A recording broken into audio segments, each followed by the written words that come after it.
Dahil sa meron tayong leftover na longganisa at saka kaning lamig, so gagawin na lang natin fried rice. So tinamad akong magluto ngayon ng ulam, so pwede na to. Unang-una ay magpainit muna tayo ng kunting cooking oil dahil mag-scrambled eggs muna tayo, ayan. So bali 2 eggs po to. So lutuin lang natin hanggat sa mag-set at pagkatapos ay isang tabi muna natin. Ilalagay natin ito mamaya sa fried rice pag malapit na maluto. Gamit pa din itong ating pan, ilalagay na natin itong chopped longganisa. Sustahin lang natin hanggat sa maging mag-brown. Although luto na to.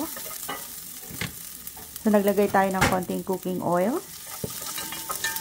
Halos lean meat kasi itong ating longganisa kaya wala gaanong fats. At pagkatapos ay ilalagay na natin itong ating kaning lamig. So, paghalo-haloin lang natin.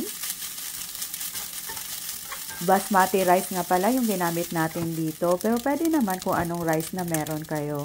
And then, timplahan natin ng konting liquid seasoning, white pepper, at pagkatapos ay konting asin. Ayon sa inyong panlasa. Naglagay din tayo ng konting chopped spring onions. At ilalagay na natin itong nailuto natin kaninang scrambled eggs. So, paghalo-haloin lang natin until heated through.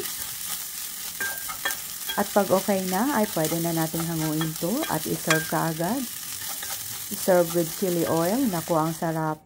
So, before serving nga pala, garnish with chopped spring onions and fried garlic. At eto na po ang ating napakasarap na fried rice. So, tara, mag-breakfast na muna tayo.